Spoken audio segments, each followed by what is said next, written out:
Hi everybody, welcome back to the Claremont Classic Garage. Spring is in full swing. That means grass season is upon us. I've got a few machines to get ready. So here's what we're up against. We got to get our Ferris zero-turn mower back up and running, ready to tackle the grass because I really need to cut the grass. First thing first on the Ferris, I had a couple of low tires, so I pumped them up. I topped up the gasoline. Now we're going to check all the other fluids. Well, there's only engine oil and hydraulic oil, I guess, to check. All our fluids checked out good. This machine is just fresh off a pretty major service near the end of last summer, so it's got another 16 hours on the clock before it's due in for more service. I would like to give it a grease job to start the season, but for now, I got to get out there and mow because there's bad weather coming, and I want to get this place mowed before that gets here. Well, I'm back from cutting grass. That's good. Now I can carry on with a few little things I got to do on this, but right now I got to get the ditch mowed. The ditch is a little mushy yet to go venturing down in there on my deer, so we're going to use one of these two guys, so I have to get them cranked up. There isn't much really to get these things ready to go in the spring. I kind of went over them pretty intensively last summer. So, and they've got very little use on them since then. But I'm just going to kind of go through the basics. So the first thing we're going to do is lift it up and have a look at our blade. It's pretty good. Could use a bit of a sharpening, so I'll pull it off and we'll sharpen it. I got it in the grinder, or in the vise, pardon me, and we're going to use a 4.5-inch angle grinder with a flap disc to put a new edge on this. That'll cut nice. Now I'll put her back on and have a look at this thing topside. Gonna go ahead now and fill it up with fresh gas. It'll like that. Gonna make sure it's full of oil now. On these things, that's how it is. There's no dipstick. Full is full. It needs a little dash. You can see there it's a tiny bit low, so we'll put some in it. Perfect! She started on the second pull. Now I'm gonna go mow the ditch. I'll see you in a few minutes. That works really well. I did about half the ditch with that one. Now I'm going to get this one ready to go and I'll do the rest of the ditch with it. The blade on this one is like brand new, so we'll just check that it's tight. You know, that's good. We can put this puppy down and work on the top. I use this one even less than the other one. So you check the oil here. Let's see. Wipe off our dipper stick. Oh yeah, oil's like brand new. You can't even see it on the stick.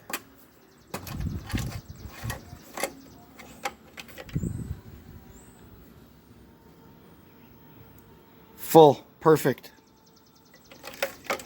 It's like a brand new spanking new. So, we'll fill it up with fuel. That's on this side, I think, on this Briggs. Yeah, unless it's already full, we'll check. Yeah, it needs topping up. And then we'll, look, it's going to need a new cord soon. I'll have to put that on my shopping list. Oh yeah, that's euchred. I'll end up punching myself in the face. That, I swear over the winter some little critter was gnawing on that, because that was not like that last year. It just was not. Little critters in the shed over the winter, they get into all kinds of mischief. Anyway, let's see about getting some fuel in this thing. Fired right up on the first pull. This thing did a beautiful job in the ditch. It's a wider cut. I think this one's a 22 and the orange one's a 20. So it's a little bit heavier. The newer engines always seem to be heavier than the older engines. It's just all around a heavier machine. But it makes up for it with those big back wheels. It's so easy to handle down there in the ditch. It's just great. So anyway, all I got to do with this, I got to buy a new cord for it. And I'll change that. But anyway, for now, it can go back in the shed. Next thing we're going to get going is my Stihl combi head. Combi power unit. I'm not sure what it's called. It's a KM90R. So what this is, it's a combi.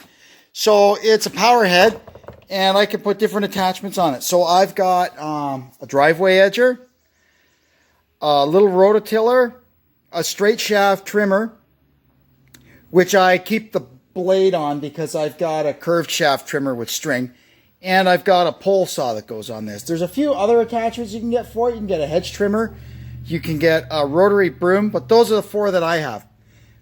Anyway, not much to do to get this thing going. We'll just give her a few primes and give her a few pulls and see if she starts. Combi is alive. I think I'm going to put the pole saw on it first. I've got a couple of limbs on that maple tree over there. You can just see them. Those 2 that stick straight out, like some maple tree deformity. I'm going to take them off.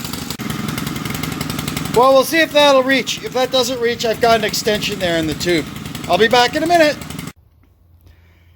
Ah, it looks a lot better. I'll drag them limbs over to my limb pile at the back, waiting to get the chipper out. There's my straight shaft trimmer. Like I said, it's permanently set up with a blade on it. And here's my driveway edger. I'm going to go do some driveway edging now. See if I can remember how to do it. It's pretty cool. You just run the 2 wheels along your driveway like this. And it's got a blade on it.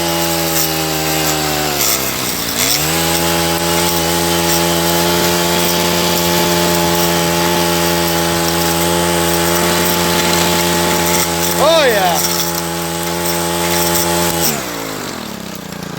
Now I haven't done this for quite a while, so it'll take doing it a couple of times and coming and maybe cleaning it up with a shovel to get this edge looking nice, but we'll get there. Here's the tiller. It's a nice little tool for doing weeding in your garden and stuff. You can pull this pin in the shaft and remove the 2 outer wheels and leave the 2 inner wheels on. It's a very versatile little tool. The edger and the straight shaft trimmer require lubrication to their gear cases. I'll show you how we do that. This is the grease right from Stihl. Can you see that? I'm pretty sure that's the number of this grease. You remove the plug and the grease tube screws right in. How cool is that? And you just squeeze a little grease into there and it's good to go for the season. That fills it right up, and then we just put our plug back in. And this thing is good to go for the season also. Perfect. I also drop a few squirts of motor oil down there. This here is our BG55 blower. This thing works great. Let's get it cranked up. 5 shots on the primer, choke closed, and it should start right up. There she is. I'm going to go blow the winter's worth of gravel off my driveway. This is a FS38 trimmer. It's kind of one of the bottom line ones, but for what I do around here, it's perfect. Anyway, let's get her cranked up. All right, let her warm up for a sec, then we'll go whack some weeds. With the help of all those great machines, we've got the Claremont Classic Garage grounds looking pretty spiffy. Even though I use this to cut the grass today, before I declare it 100% fit for service, there's a few things that I want to do to it. Number one, like I said before, I want to give it a grease job. Grease costs a lot less than parts. The other thing I want to do is this tire and this tire are always going flat. So I got inner tubes for them. I've gone out of my mind trying to actually fix the leaks in them. They're tubeless, eh? And I haven't had much luck. So we're going to put tubes in them. The 2 on the other side already have tubes in them, and they never go flat. So we'll do the same thing on this side. Also, this thing that I made last summer to keep it from catching on the fence, it's supposed to be nicely curved around like that, but every time I touch something with it, it gets bent in. So what I'm going to do is I'm going to straighten it back out to where I want it, and then I'm going to put a strut back here to the other end of the axle bolt, and that'll keep that from flattening in. And, oh, I'm also going to jack it up and check the blades, make sure they're good and sharp. I put new ones on it last year, so they shouldn't be too bad, but you never know. We'll get the air out of this thing and get it broke down and see what we're up against here. It's an old Coates 4040 that we use. It's labeled as an FMC, but it's a Coates 4040. Hopefully it'll work on this tiny little wheel. We'll find out. There we go. Holy wowzers, that was a quick battle.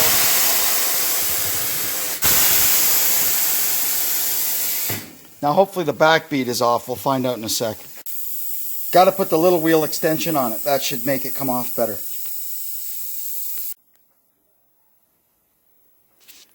I felt around and made sure there's nothing inside the tire that's going to poke our new tube. It's clean in there.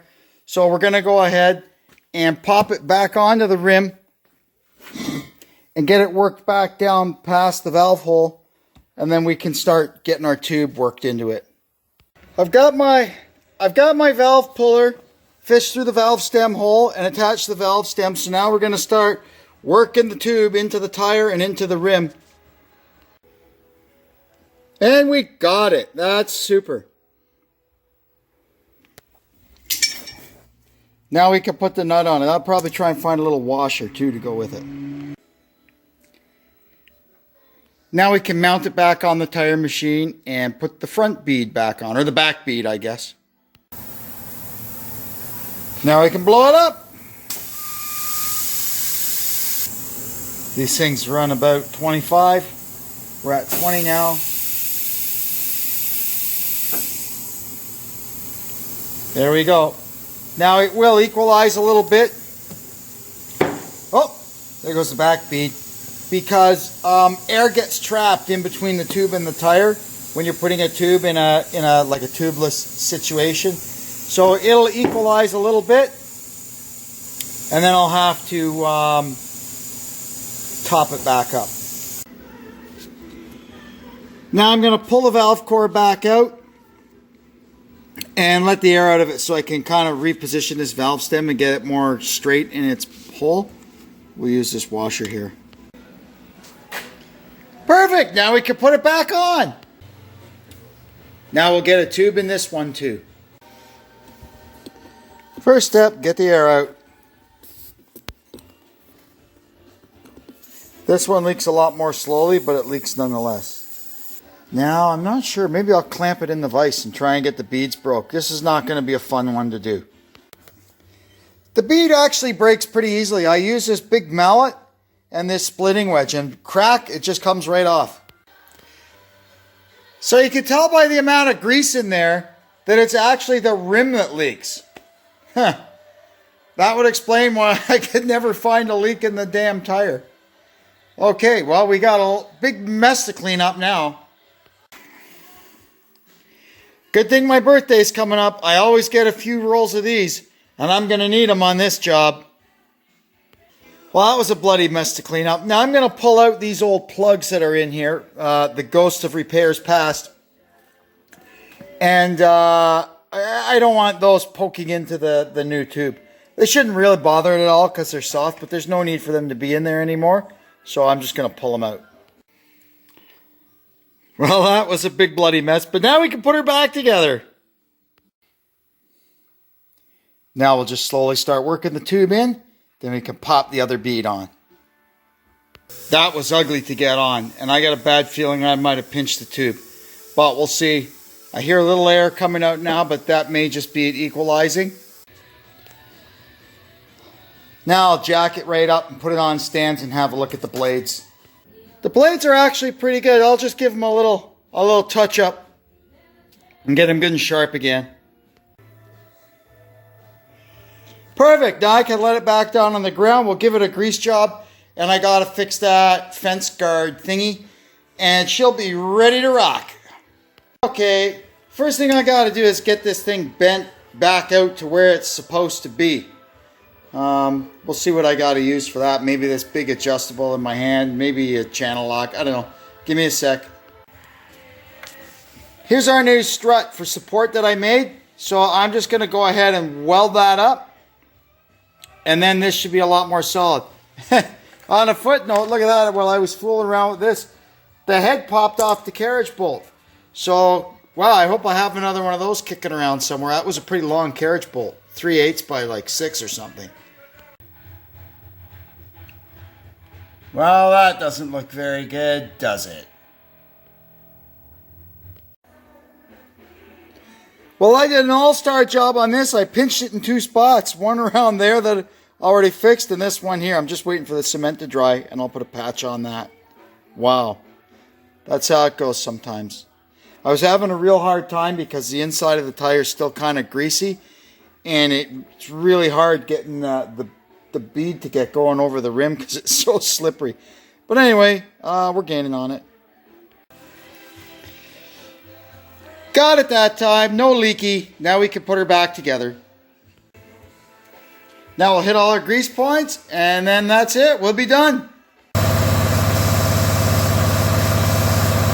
Oh, there she is, all ready for a new season of lawn mowing.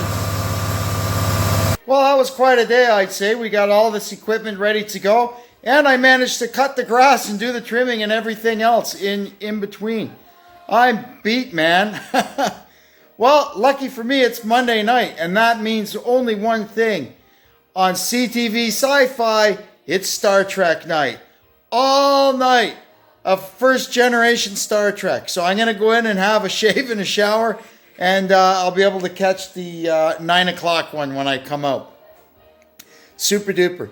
Anyway, that was a fun day. I hope you guys enjoyed and learned something about getting your lawn equipment ready in the spring. Anyway, until next time, this is Kevin checking out from the Claremont Classic Garage. Thanks for tuning in, and so long.